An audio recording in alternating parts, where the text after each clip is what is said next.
Jenna, and I'm working with the Seasoned Chef Cooking School, and today I'm going to be showing you how to use an electronic scale. I, as a baker, feel that electronic scales are super important because it is just a little bit more accurate to weigh out your recipe by weight rather than volume. So instead of using cups and things of that nature, if you use a scale, it just comes out a little bit more accurate, which is why most baking recipes use things like the metric system or ounces and pounds instead of cups.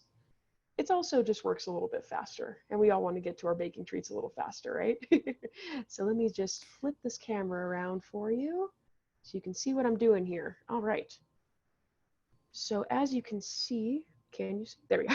As you can see, I have my own little electronic scale here at home. I've already turned it on, and you're basically just going to grab whatever container you're going to put all of your ingredients in and simply press the tare or 0 button, so that way you're not weighing the weight of your container as well as your ingredients. We simply want the ingredients here.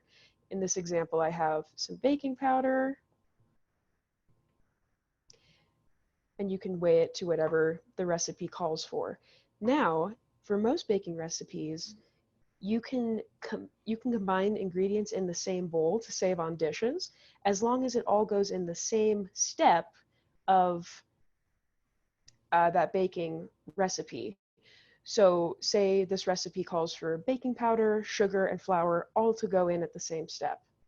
So now that I've weighed out my baking powder, I can simply press the tare button once more, 0 that out, and now I'm no longer weighing baking powder, I'm weighing my sugar, or whatever your recipe calls for next. And that way you can just keep layering different ingredients on top of one another as long as you press the tare button in between each one. And there you have it. It's very simple and easy to use. As long as you're just pressing that tare button, you're ready to go. All right, happy baking, everyone. Thanks. Bye.